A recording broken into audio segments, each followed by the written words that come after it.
चलिए बाबू, सब लोग को गुड मॉर्निंग लाइव वाले जितने लोग हैं सब लोग, हम लोग इससे पहले के क्लास में जहाँ देख लिए थे उसके आगे तक का आज पढ़ाना है। ठीक है, कहाँ तक देखे थे? आर्टिकल 36, आज 37 पढ़ाना है।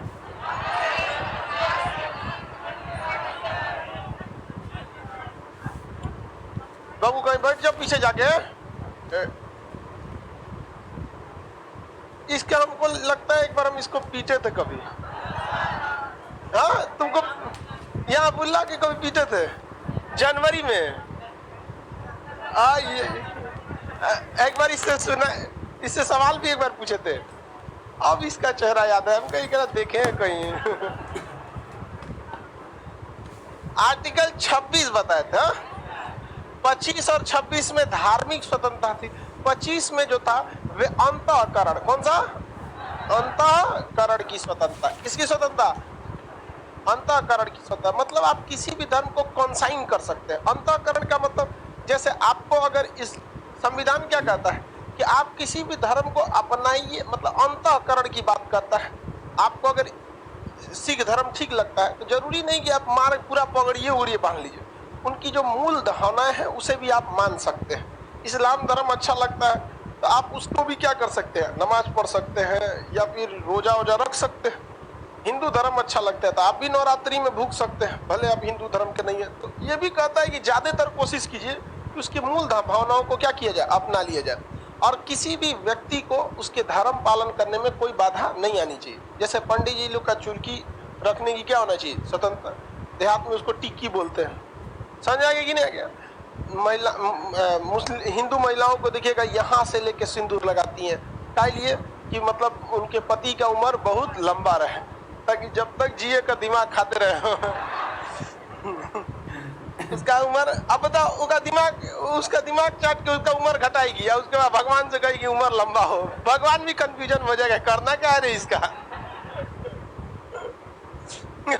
उसको तो ये सबकी स्वतंत्रता है। सिखों को आप कृपाण रखते हैं ना, छोटा सा तलवार, पता है एयरपोर्ट पे भी उनको अलाउ होता है, वो जहाज में भी लेके चले जाते हैं। और हम लोग को बेल्ट तक खोलवा लेता है। आप कुछ नहीं आए, बेल्ट भी खोलवा लेगा। अभी हम एयरपोर्ट पे थे ना, सोचो बेल्ट उल्ट सब उतार दी। किडनिया के पास जाता था तो टिक टिक टिक टिक बोलने लगता था। हम खुद परेशान, सोच रहे हमारा किडनी में कौन सी हो गई लो। तू भी परेशान, कहा बोल क्या रहा? हम पूछू नहीं बोल रहा है, सोचा तेरा मशीन खराब है।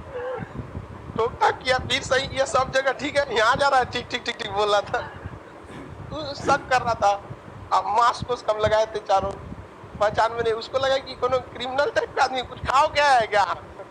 कभी कभी मशीनिया क्या हो जाता है, गड़बड़ा जाता है। तो सोचिए हमारे पे डाउट हुआ, फिर भी चेक किया। फिर हम कहा कि मास्क उतारिए, आधार कार्ड से मैच कराते हैं। मास्क उतार कर, खान सर आप हैं? देख पता करी कौन सी है। फिर देखा तो कभी कभी मशीनें है, वो भी कभी कभी गड़बड़ हो जाते हैं, सब कुछ सही। और वहीं अगर सिख लोग जाएंगे, कृपाण रखे रहते हैं छोटी, उनको कोई रोक टोक नहीं हो सकता। किसके तहत? 25। महिलाओं को बुर्का पहनने पे कोई रोक सकता है? कोई नहीं मना कर सकता है, उनकी स्वतंत्रता है। वो खुद चाहे पहनना न पहनना वो अलग बात है। तो अंतःकरण की स्वतंत्रता थी, इसी में हर तरह की आपको आजादी थी। 26 में धार्मिक कार्यों को करने के लिए आपको क्या था? सामूहिक धार्मिक स्वतंत्रता थी। सामूहिक धार्मिक स्वतंत्रता, जैसे अभी देखिएगा एक से एक भव्य पंडाल लगाया गया था।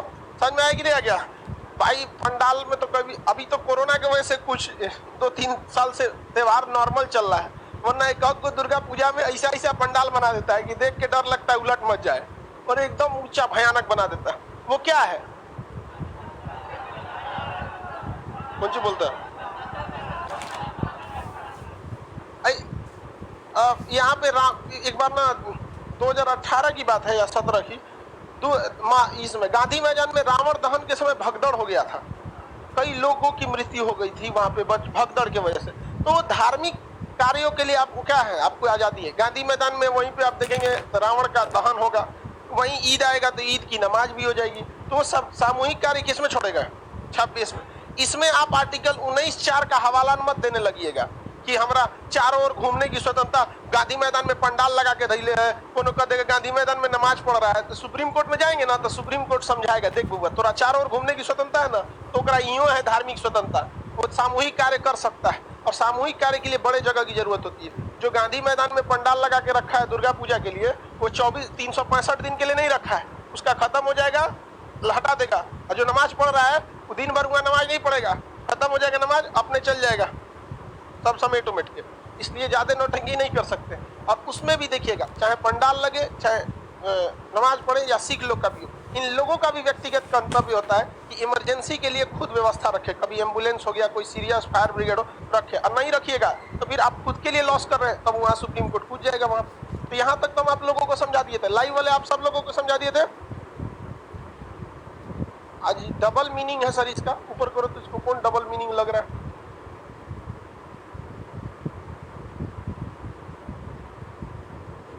ओ आवाज डबल आ रहा है, आवाजिया क्या डबल जा रहा है जी मेरा, इससे जुड़ा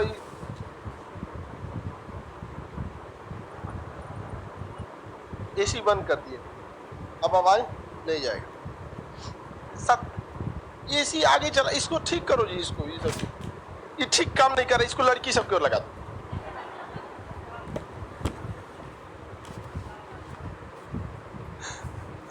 कोई दिक्कत जी? आगे देखते हैं हम लोग। लड़की तो कहती है गड़बड़ हो जाता है तो हमारी ओर लगा लेते हैं। अगला आर्टिकल नंबर 27।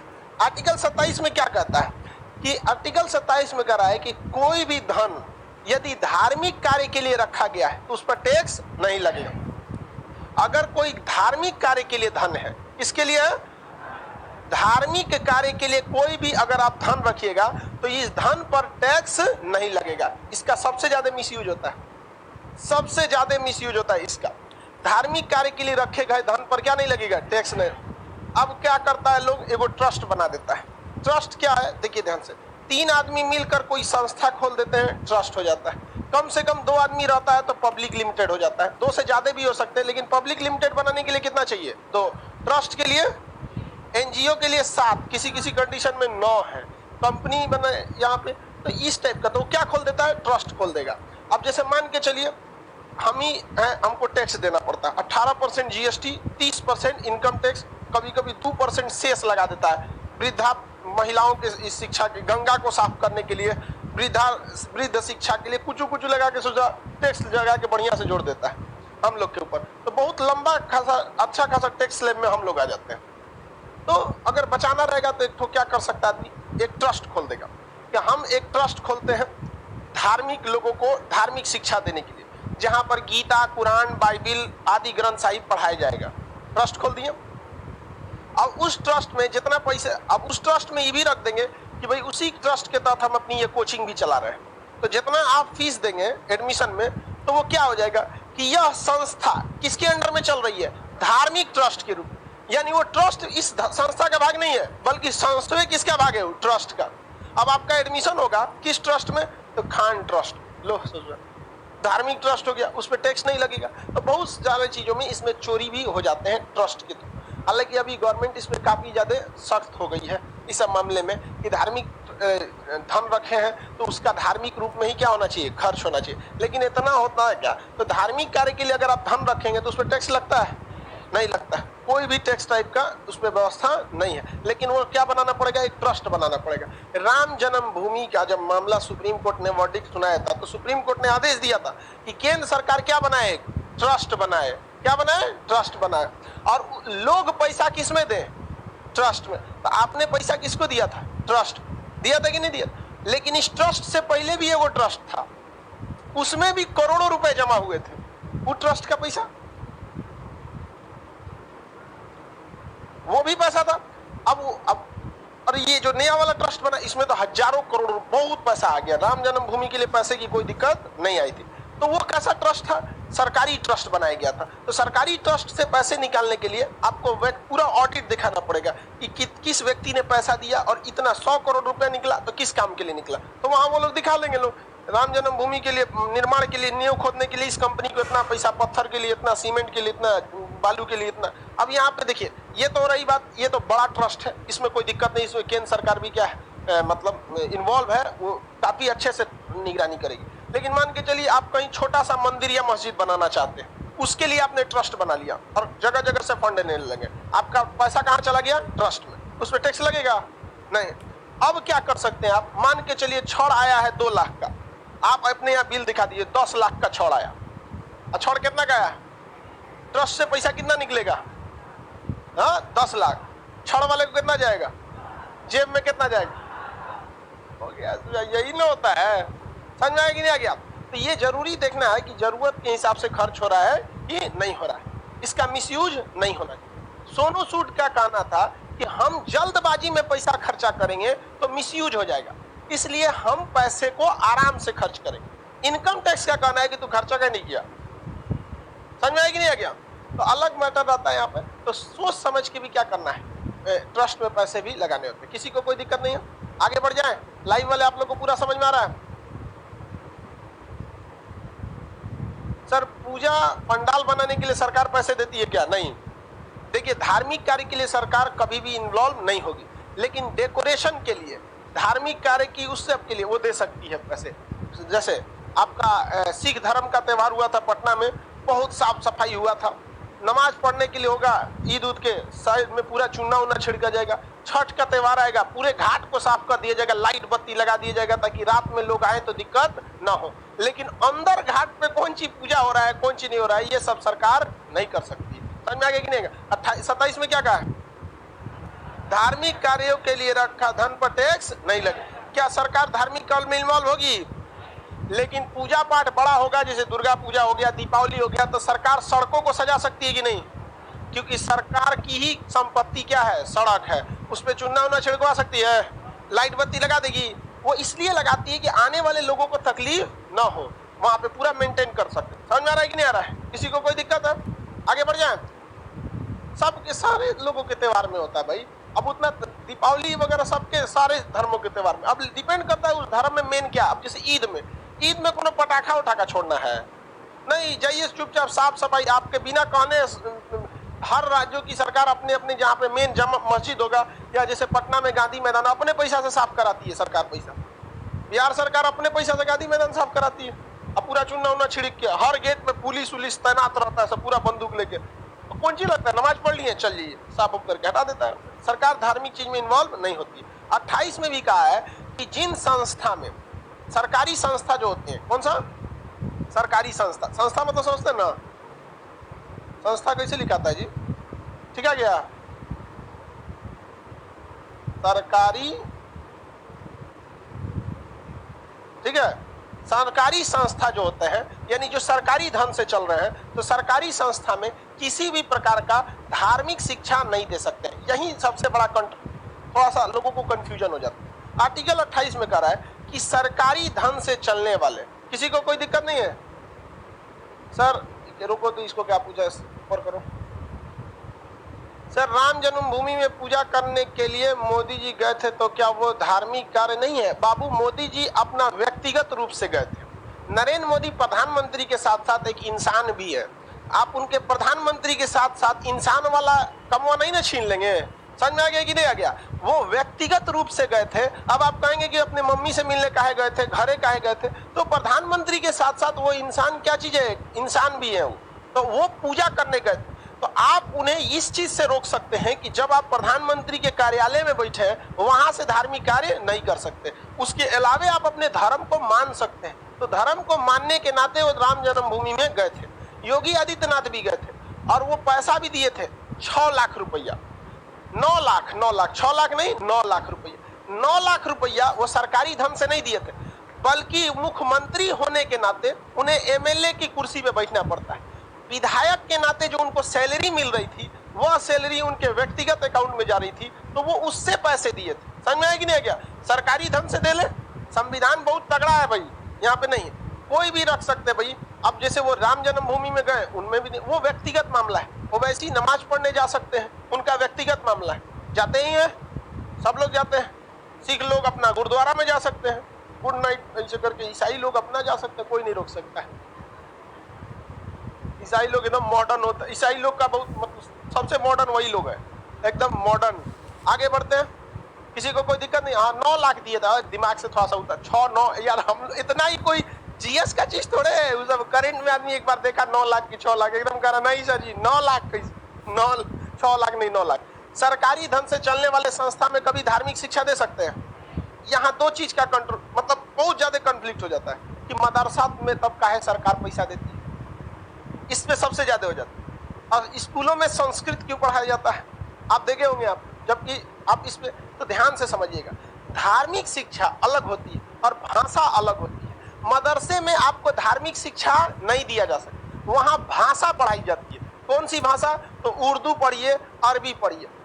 बनारस में एक बहुत बड़ी यूनिवर्सिटी है, नाम है संपूर्णानंद संस्कृत विश्वविद्यालय, वो सरकारी पैसे से चलता है और वहाँ एक से एक प्रकांड संस्कृत के विद्वान रहते हैं। पढ़ने जाइएगा तो संस्कृत पढ़िएगा, आप वेद पढ़िएगा, पुराण पढ़िएगा, तो वो धार्मिक शिक्षा नहीं है। आप अगर किसी को महाभारत पढ़ा देते हैं तो धार्मिक शिक्षा नहीं आ जाता, वो एक किताब है, महाभारत महाकाव्य है, समझ में आ गया कि नहीं आ गया? रामायण क्या है? एक महाकाव्य है, समझ में आया? अब रामायण में चर्चा किसकी है? तो राम जी की चर्चा है, तो वो धार्मिक शिक्षा नहीं होता है, वो किसके अंतर्गत आता है? भाषा के अंतर्गत। अब जेन्युइन बात है कि अगर कोई संस्कृत पढ़ेगा तो उसमें ज्यादातर हिंदू देवी देवताओं के ही नाम आएंगे, तो इसका मतलब ये नहीं हुआ कि आप उसे धार्मिक शिक्षा दे रहे हैं, समझ में नहीं आ गया? अब हम किसी को उर्दू पढ़ा रहे हैं तो इसका मतलब इस्लाम धर्म की शिक्षा दे रहे हैं। तो सरकारी संस्थाओं में क्या मदरसा चल सकते हैं कि नहीं? चलता भी है, चल भी सकते हैं, चलता भी है। सरकारी धन से क्या संस्कृत विद्यालय चल सकते हैं? एक से एक संस्कृत विद्यालय चलते हैं। आपको बताए भी संपूर्णानंद संस्कृत विश्वविद्यालय, पूरा विश्वविद्यालय ही चलता है। इवन आप लोग भी जब मैट्रिक पढ़े होंगे तो पता नहीं अभी क्या वो सिलेबस है कि नहीं, हम लोग के सिलेबस में संस्कृत, ड्राइंग, उर्दू, अरबी, इस सब में से एक ठो कोई लेना था। तो जो संस्कृत लेना है पूरा भयानक उसका 100 नंबर का संस्कृत ही होता था। हम लोग अपने टाइम में संस्कृत नहीं आता था और हम ड्राइंग लिए थे, चित्रकला ड्राइंग लिए थे। लेकिन उस ड्राइंग लेने के अलावे भी हिंदी जब पढ़ते थे तो हिंदिया में से सिर्फ 15 नंबर का संस्कृत घुसाया था उसमें, पठती पठत पठावा ऐसे करके वाला। अब उतना साल पहले जब हम लोग यंग थे, लोग मैट्रिक में पढ़ते तब का पढ़ ले, अब भी कौन सी तो इतिहास हो गया हम लोग के लिए, कब का पढ़ ले आदमी। तो वो भी संस्कृत का एक क्या था, हिस्सा था। और पूरा आदमी श्लोक याद रखा था, बंदनम मरणम वापी जय वापी पराजय उभयत्र समो वीर वीर भाव ही वीरता। ये आया था एग्जाम में, अपना आज याद है, लिख दिए थे, बहुत अच्छा, समझा क्या? तो ये धार्मिक शिक्षा नहीं कहलाती है। आज भी मदरसे के जो मौलवी लोग होते हैं उन्हें सरकारी सैलरी दी जाती है अगर मदरसा सरकारी संस्था के तहत एडेड है तो। अदरवाइज में अपना मदरसा चलाइए, जुमेरात के दिन चिरागी वसूलिए। चिरागी समझता है? हफ्ता में मौलवी साहब को, मतलब जो पढ़ने जाते हैं लोग ना, उनको एक तो समझिए हफ्ते में कुछ, मतलब ऐसे चिरागी के रूप में, हम लोग के वक्त में बहुत कम लगता था चिरागी, 1 रुपया। अभी महंगाई बहुत आ गया है, 1 रुपया चिरागी हम लोग के वक्त में। अभी 5-10 रुपया लगता होगा। उसका महीने में लास्ट में एक दिन मौलवी साहब को, उनका जो भी मदरसा में पढ़ते हैं 100, 200, 400 जैसा फीस है, तो मौलवी साहब को फीस दे दीजिए। और नहीं तो सरकारी मदरसा है तो कोई दिक्कत नहीं, समझ में कि नहीं? वैसे ही संस्कृत विद्यालय होता है, संस्कृत पढ़ने जाइएगा तो आप पंडित जी को कुछ कुछ अपना दक्षिणा देते रहिए, दान दक्षिणा। पंडित जी अपना खुश है, चावल दीजिए, कभी फल फूल दीजिए, कुछ। तो धार्मिक शिक्षा का मतलब अलग होता है। हम आपको जनेऊ कैसे धारण करना है ये सिखाने लगे तो ये किस में चला आएगा? धार्मिक शिक्षा में। लेकिन आपको संस्कृत पढ़ाएं तो ये क्या धार्मिक शिक्षा में आएगा? हम आपको उर्दू पढ़ाएंगे तो धार्मिक शिक्षा है। लेकिन आपको ये पढ़ाएं कि नमाज कैसे पढ़ना है, कैसे नियत बांधना है, कैसे रुकू में जाना, ये सब कुछ, तब क्या हो जाएगा? धार्मिक शिक्षा। आगे बढ़ जाए, किसी को कोई दिक्कत? 28 में तो बताइए 25 से लेके 28 तक में अगर आप देखेंगे ना, खाली किस चीज की बात किया है? धर्म। किसका बात किया है? धर्म। किसी को कोई दिक्कत नहीं है? आगे बढ़े। 35 ए क्या है बाबू? 35 में पहुंचेंगे तो बता देंगे। बधुआ मजदूर उन्मूलन अधिनियम कब आया? तो ये सब आपको पढ़ना है आगे, समझ में आ गया ना? यहाँ नहीं। पर आर्टिकल 25 में क्या है? अंतःकरण की स्वतंत्रता। 26 सामूहिक धार्मिक स्वतंत्रता। 27 धार्मिक कार्य के लिए रखा धन tax free, no tax on धर्म। समझ में कि नहीं? धर्म के लिए कोई टैक्स नहीं लगता। आप एक से एक धर्म पैसा रहता है। पटना हनुमान मंदिर ट्रस्ट है, बहुत पैसा है इन लोग के पास भी, और बहुत जगह पर। अच्छा, एक गुरुद्वारा में जाके देखिए, जो लंगर चलता है गुरुद्वारा का, बहुत पैसा रहता है उन लोग को। टैक्स लगेगा उस पर? नहीं। अब आगे आते हैं हम लोग। ये तो हो गया हम लोग का कौन सा स्वतंत्रता? धार्मिक स्वतंत्रता। कौन सी स्वतंत्रता? धार्मिक स्वतंत्रता, स्वतंत्रता। आगे बढ़े। आप लोगों को जो विवाद हो जाता है उसमें समझ में आ गया। कई लोग कहते हैं कि मदरसा सरकारी पैसे से नहीं चल सकता। चल सकता है कि नहीं? बशर्ते उसमें इस्लाम धर्म की शिक्षा नहीं देना। किसकी शिक्षा दे सकते हैं? उर्दू, अरबी, फारसी। अब तो बहुत सारे ऐसे भी मदरसा हैं जिसमें अब वो लोग साइंस वगैरह भी पढ़ा रहे हैं। ये अच्छी बात है भाई। पूरा मदरसा में आपकी जमीन इतनी बड़ी होती है, खाली सुबह उर्दू अरबी पढ़ा के भेज देंगे तो क्या हो जाएगा? उससे अच्छा है ना कि दोपहरिया में उसको कोनो टीचर रख लीजिए, आगे पढ़ा देंगे वो वहाँ पे। समझ में आएगी नहीं क्या? ये तो संस्कृत विद्यालय को भी करना चाहिए। सुबह शाम संस्कृत पढ़ाइए, बीच में लड़कों को इंग्लिश, साइंस, कंप्यूटर कुछ दे दीजिए, वो पढ़ाएंगे और डेवलप होगा। कितना अच्छा रहेगा। पंडित जी आएंगे तो गुड मॉर्निंग कहें, अंग्रेजी बोले, उसके बाद कहें बैठ के चले अपना पूरा पाठ पूजा चालू करें, तब ना लगेगा कि अरे भाई साहब पंडित जी भी बहुत विद्वान है। मौलवी साहब भी आए तो अंग्रेजी बोले, उसके बाद जो करना है करते रहिए। आपको कौन मना किया है? भाषा ना है जी। समझ में आ रहा है कि नहीं? सर इतने दिन क्लास क्यों बनता? कौन है भाई?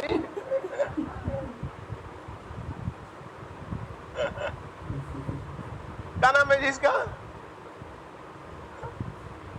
अवनीश कुमार यादव। इतना दिन क्लास का है बनता बाबू? दुर्गा पूजा आप क्लास नहीं कर रहे थे क्या? हम इन्फॉर्म किए थे, कर इतना दिन से क्लास क्यों बनता? एक से एक लड़का रहता है।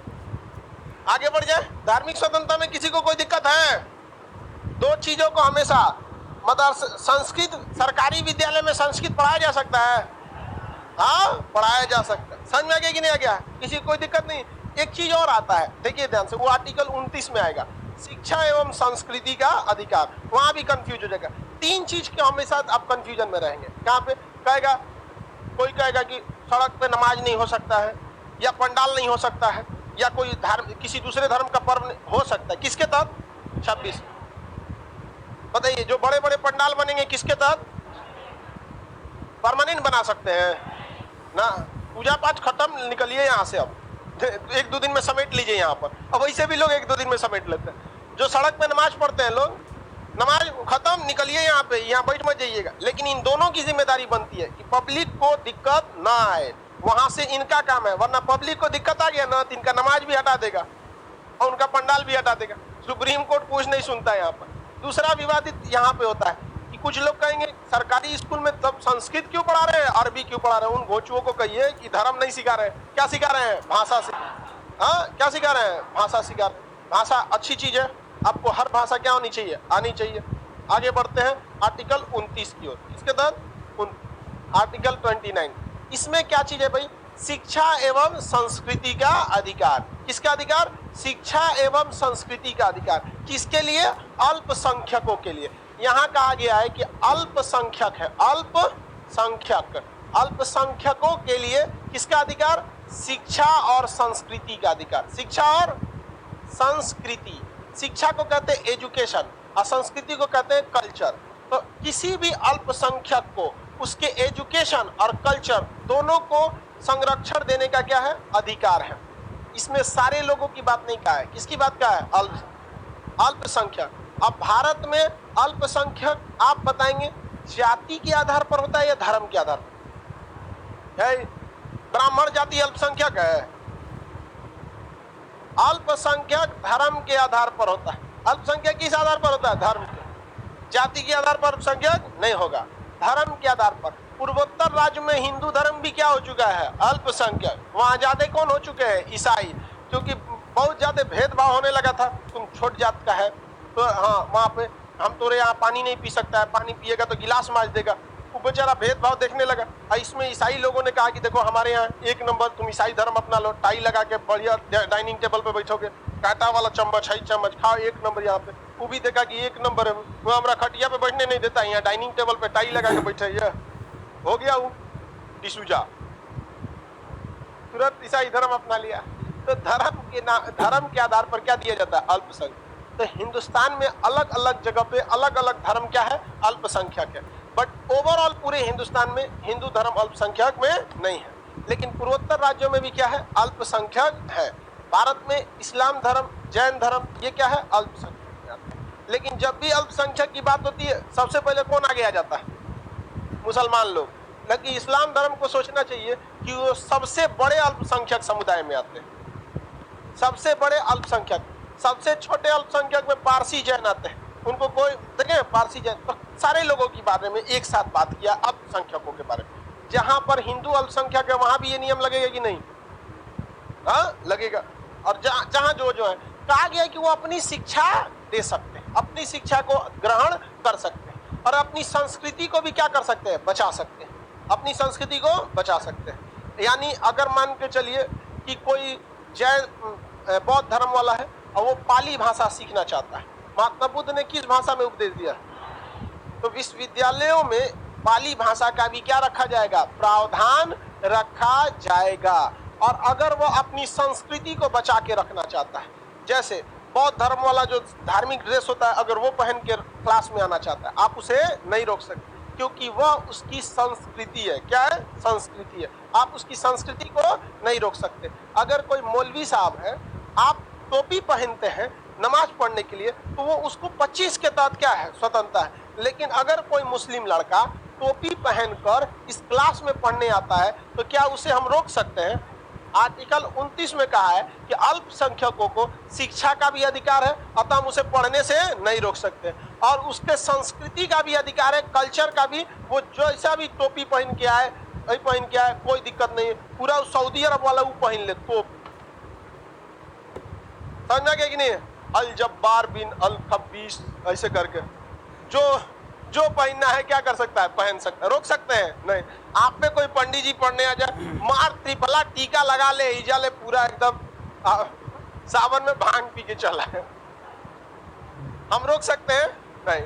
लेकिन अनडिसिप्लिन होगा तो रोक सकते हैं। आप किसी भी धार्मिक शिक्षा को, किसी भी अल्पसंख्यक को हम रोक नहीं सकते, क्योंकि उसे अपनी शिक्षा का अधिकार है, साथ ही किसका है, संस्कृति का अधिकार है, नहीं रोक सकते। समझा कि नहीं?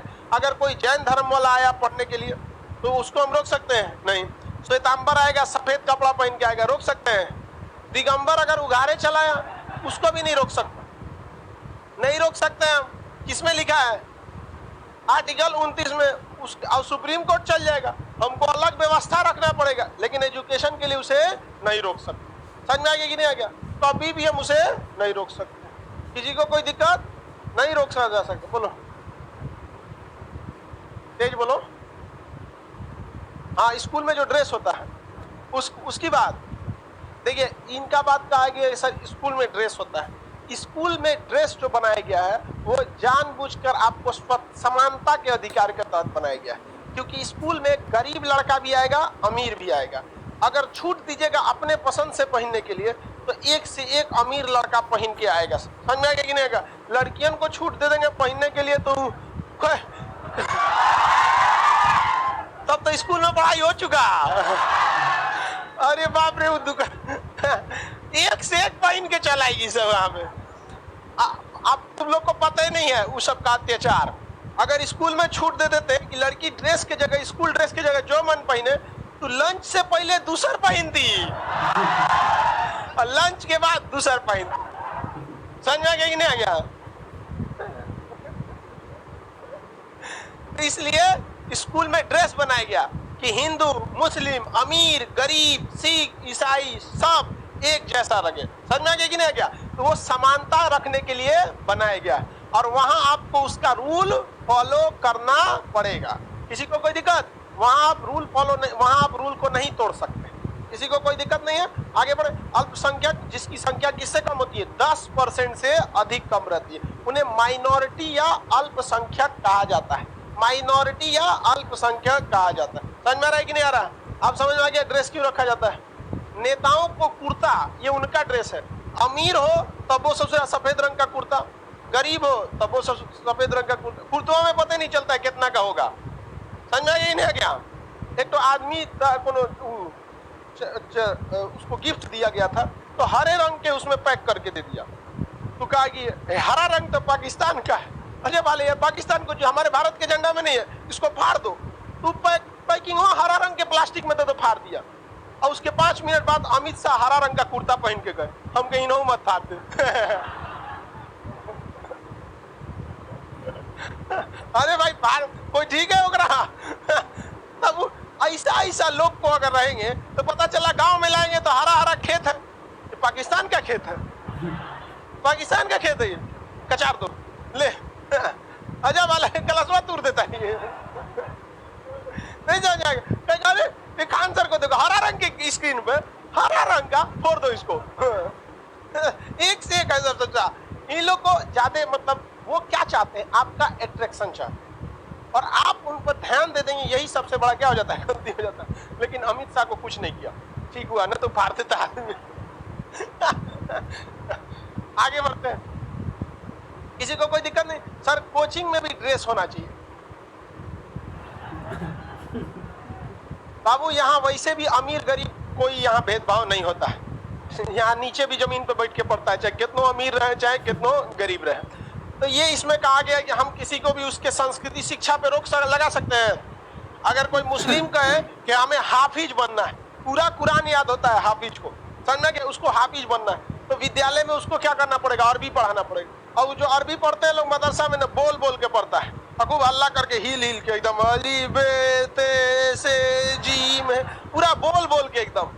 अभी बताओ आर्टिकल 29 में कहा है कि उसको शिक्षा के लिए रोक सकते हैं, नहीं रोक सकते। अब वह हिल हिल के पूरा जोर जोर से पढ़ेगा तो उसको संस्कृति में दिक्कत आएगा, क्योंकि शुरू से ऐसे भाई देखो हम आप में मुसलमान हैं लोग, आप ऐसे बताओ जोर जोर से पढ़ते हैं कि नहीं पढ़ते, नहीं तो कई को ना झूठ बोलने लगता है कि खान सर गलत बता रहे, सच कहेंगे खान सर गलत। तो ये बताओ ना तुम इसको, इसमें क्या गलत है। हम लोग के यहाँ भी तो नर्सरी में लड़का पढ़ता है तो उसको जोर जोर से पढ़ाया जाता है, APPLE एप्पल, एप्पल माने सेब, लो नहीं पढ़ता है, इसमें क्या दिक्कत है, नहीं पढ़ता है तो उसको कहेगा कि देखो मजाक बना रहे हैं। अरे हम क्या मजाक बना रहे हैं यार, अजीब हाल होता है। ये समझना चाहिए अल्पसंख्यकों को। अब किसी को तो मदरसा में पढ़ाया घुसिया जाता है, जबकि उसको खुद सोचना चाहिए, इसके लिए जिम्मेदार वो खुद है। किसी डॉक्टर को अगर हम कहेंगे कि तुम झोला छाप डॉक्टर है तो वो घुसियाएगा, लेकिन अगर किसी डॉक्टर को हम ये कहेंगे कि तू एम्स छाप डॉक्टर है तो लोग हमको कहेंगे रे पगला गया है रे, एम्स से अच्छा क्या होता है। तो यदि आपको कोई कह रहा है कि तुम मदरसा में पढ़े हो और उस पर आपको बेइज्जती फील हो रही है, मतलब आप वहां समझिए वहां स्टैंडर्ड को वो लोग नहीं मेंटेन किए, वरना स्टैंडर्ड मेंटेन करते हैं तो आप शान से कहते हैं कि मदरसा से पढ़ के आए, आसान से कहते हैं ना IIT से पढ़े हैं, JNU से पढ़े हैं, शान से बोलिए मदरसा से पढ़े हैं। हम जिम्मेदार हैं, खान सर के पास पढ़े हैं, बोल सकते हैं कि नहीं पढ़ सकते। ट्रेन में एगो लड़का पकड़ा गया था TT का, तो कह रहा खान सर कैसे पढ़ के आए अरे यार अब यहाँ हमारा मत फंसा दो लोग अब बेइज्जती करा देगा, तो कह रहा है कि यही सिखाए है कि विदाउट टिकट चढ़ जाओ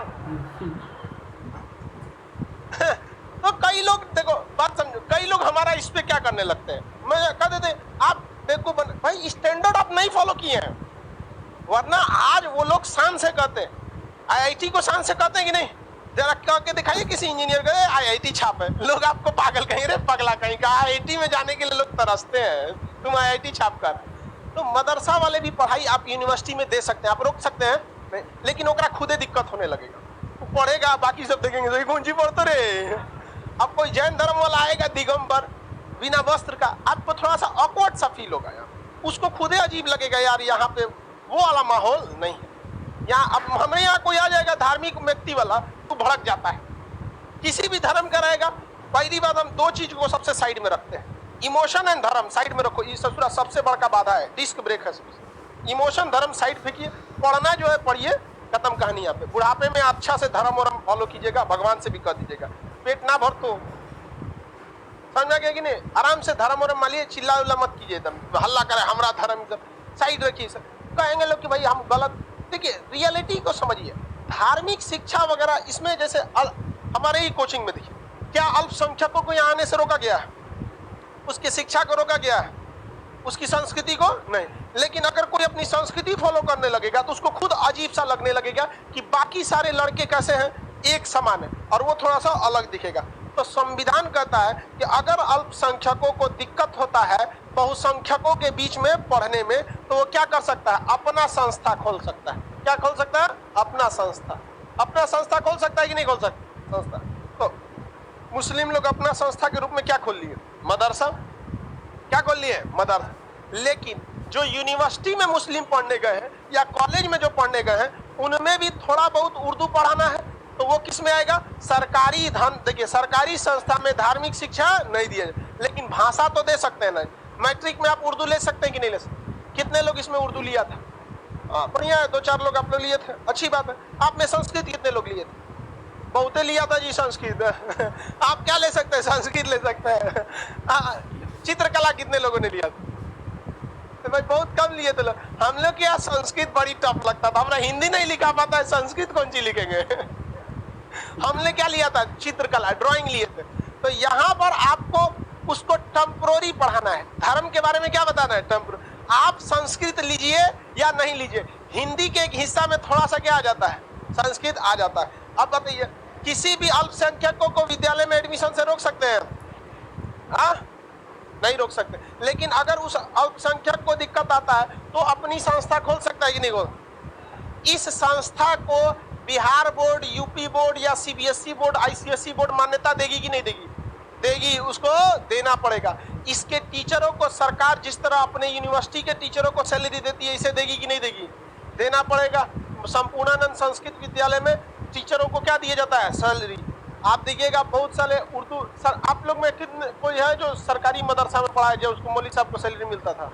सरकारी मदरसा में पढ़े, कितना सैलरी मिलता था मौलवी साहब? आइडिया कुछ भी? लफली 20-25 हजार। बढ़िया है, संस्कृत वाले लोग को भी इतने मिलता है। पारा टीचर होंगे, पूरा टीचर नहीं होंगे, पारा टीचर। जिस दिन पूरा टीचर बनेंगे 50 हजार मिलेगी। पारा मतलब होता है आधा, जैसे पारा मेडिकल हो गया, पारा बोला। पारा मतलब क्या होता है? आधा। मिलिट्री में आधा करेंगे, पारा मिलिट्री, बीएसएफ, सीआईएसएफ, वही होता है क्या जी? पारा। तो पारा टीचर होंगे वो, समझ आ गया कि नहीं आ गया? मेन टीचर थोड़े कहलाएंगे, दिन भर थोड़े पढ़ाना होता है। आगे बढ़े, पारा टीचर। आगे बढ़े, पारा कमांडो। अरे वो पैरा कमांडो होता है। पैरा कमांडो पैराशूट से लेके उतरता है। समझ में आ गया कि नहीं आ गया? आगे बढ़े तो बताइए, अल्पसंख्यक अपनी संस्था खोल सकते हैं? सरकार उन्हें मान्यता देगी? हाँ, उसे पैसा देगी। अगर वो विद्यालय सरकारी नियम के अनुसार खरा उतरेगा तो सरकार उसे पैसा देगी। अब ऐसा नहीं कि अपने घर के ऊपर एक मड़ई डाल लीजिए और माड़ो छा दीजिए और में संस्कृत के 4 किताब लेके पढ़ाइए। खान सर पढ़ाए थे आर्टिकल 30, अल्पसंख्यक अपनी विद्यालय खोल सकते हैं। हम विद्यालय के प्रिंसिपल, हमारी पत्नी डिप्टी प्रिंसिपल, बेटवा टीचर। सरकार मान्यता दीजिए, भगा देगा सरकार 3 जूता देके। गए भैया, नॉर्म्स फॉलो करो कि 2 एकड़ की जमीन होनी चाहिए, कम से कम 30 कट्ठे का प्लेग्राउंड होना चाहिए, 25 कमरे होने चाहिए, प्रिंसिपल का कमरा इतना बाई इतना होना चाहिए। स्कूल खोलिएगा ना, कॉलेज, स्कूल, आईआईटी, सारा लिस्ट आता है कि इतना एरिया में कंक्रीट की ढलाई होनी चाहिए, इतना में टीन सेट होना चाहिए, गेट कितना बड़ा होना चाहिए, प्लेग्राउंड कितना होना चाहिए, सारा चीज होगा। कितने बेंच होने चाहिए, कौन कौन सा इंस्ट्रूमेंट, लाइट, बत्ती। उसके बाद इंस्पेक्शन करने आएंगे सब। यूपी बोर्ड से लेना चाहते हैं तो यूपी बोर्ड का, आईआईटी खोलना चाहते हैं, आईटीआई खोलना चाहते हैं, मेडिकल, सबका आएगा, इंस्पेक्शन करेगा, नॉर्म से मिलाएगा कि जो जो चीज है कि नहीं है, फिर रिपोर्ट भेजेगा। तो सरकार देखेगी कि उस एरिया में विद्यालय की जरूरत है भी कि नहीं। इन की लाइनें से खोल दे कमाने के लिए, जब रहेगा तब आपको क्या दे दिया जाएगा? मान्यता। इन की 2 कमरा में खोल देंगे संपूर्णानंद संस्कृत विद्यालय, ले तो चल जाएगा। यहाँ पे सरकार भगा दी कि पढ़ाओ अपने मन से, अपने खर्चा से पढ़ाओ, दक्षिणा ले लेके। तो उस तरह से देखते हैं बहुत से ऐसे स्कूल खोल दिएगा, बोलेगा कि नहीं, जिसको सरकार पैसे नहीं देती है। और वैसे ही स्कूलवा से आप लोग अपना ग्रेजुएशन करते हैं कि नहीं? ज्यादातर लड़का इसे यहाँ पे सब ग्रेजुएशन का फॉर्म भर दिया है दलाल के थ्रू, और फोन कर देगा, भैया कल से एग्जाम चालू हो लो। ले, कोई दूसरा आदमी नहीं दे देगा एग्जाम, सेटिंग करा के दे देता है। तो इसमें है आपका अल्पसंख्यकों की चर्चा है। तो बताइए, संविधान में पहली बार अल्पसंख्यक की चर्चा किस आर्टिकल में? संविधान किसी के साथ भेदभाव कर रहा है? पूर्वोत्तर राज्य में हिंदू धर्म अल्पसंख्यक है कि नहीं है? नॉर्थ ईस्ट में 90% के आसपास क्या हो गए? क्रिश्चियन हो गए, ईसाई हो गए। तो वहाँ ईसाई लोगों को कुछ छूट मिलेगा? नहीं मिलेगा। मिलेगा नहीं। लेकिन यूपी बिहार में हिंदू बहुत अल्पसंख्यक है। यूपी बिहार, दिल्ली, हरियाणा, पंजाब, राजस्थान, या पंजाब में नहीं, यहाँ राजस्थान, गुजरात, महाराष्ट्र में हिंदू धर्म क्या है? बहुत संख्यक। तो यहाँ उनको इसका कोई फायदा मिलेगा नहीं। यहाँ किसको मिलेगा? क्रिश्चियन को, ईसाई को, जैन को। क्रिश्चियन स्कूल देखेंगे बहुत ज्यादा मिलेंगे। वो अलग बात है, क्रिश्चियन स्कूल सरकारी भरोसे पे नहीं रहते। हमारे देश की अभी भी जो मिडिल एजुकेशन है, यानी 12th तक का एजुकेशन, वो ईसाइयों के हाथ में सबसे ज्यादा एजुकेशन। अच्छा स्कूल देखिए ना, सब किसके बारे में? Saint Michael, saint Thomas, saint Joseph, saint Xavier's, कुछ भी संत राम रहीम इसे रद्द कर दिया, राम रहीम वहां जाके संत बन गया। तो ज्यादातर वो लोग एजुकेशन, और क्रिश्चियन लोग एजुकेशन में जाते भी हैं। कुछ चीज धार्मिक रूप से हो जाता है। तो ईसाइयों में एक धार्मिक परंपरा है, आपको क्या देना है, शिक्षा देना है, तो धार्मिक चीज हो जाता है। अब जैसे देखिए ना, वर्मा जी आप लोग में सुना रहेंगे लोग, उनका क्या एक तरह से समझिए कि पैतृक गुण है उनका, कुछ नहीं होगा तो एक सोना का दुकान तो खुलिए जाए। यादव जी लोग में भाई बिजनेस वगैरह में तो रहता ही है, उनका बिजनेस करिए कीजिए, नहीं तो गाय वगैरह का व्यवसाय उनका मुख्य मतलब एक पैतृक हो जाता है कि नहीं हो जाता है। सोनार लोग का अपना हो जाता है, लोहार लोग का पैतृक। भाई आप पढ़ लिख के आईएएस बन जाइए, कोई मना नहीं किया, लेकिन एक पैतृक गुण है कि नहीं है, पैतृक गुण भी हो जाता है। अब जो कसाई कुरैशी बोला जाता है कसाई को, गैंग्स ऑफ वासेपुर में देखेंगे तो आप, तो भैया आप पढ़ लिख के आप प्रधानमंत्री बन जाओ, राष्ट्रपति बन जाओ, राज्यपाल बन जाओ, कोई मना नहीं किया, नहीं तो पैतृक संपत्ति में तो ये है, यहाँ सबका अपना अपना रहता है। तो जो ईसाई धर्म में जो है ना, वो लोग एक चीज बड़ा बेहतरीन है, वो एजुकेशन को बहुत ज्यादा बढ़ावा देते हैं, उनकी स्कूल का स्टैंडर्ड भी फॉलो रहता है। आप ईसाइयों के स्कूल में देखेंगे बहुत बेहतरीन व्यवस्था रहेगी, और बाकी स्कूल में जाके देखेंगे ऊपर से तो आधा बिल्डिंग का छत आधा ढह गया होगा, अजीब टाइप का आर पार दिखाई देता है कोई को। आगे बढ़ जाते हैं तो आपका आर्टिकल कहाँ तक हो गया, 30 तक, आर्टिकल 30 तक ले मिट गया, तो आर्टिकल 29 और 30 तक। अब आगे कल समझा देंगे, ठीक है। चलिए सर, मेरा सोने का दुकान है, बढ़िया है भाई।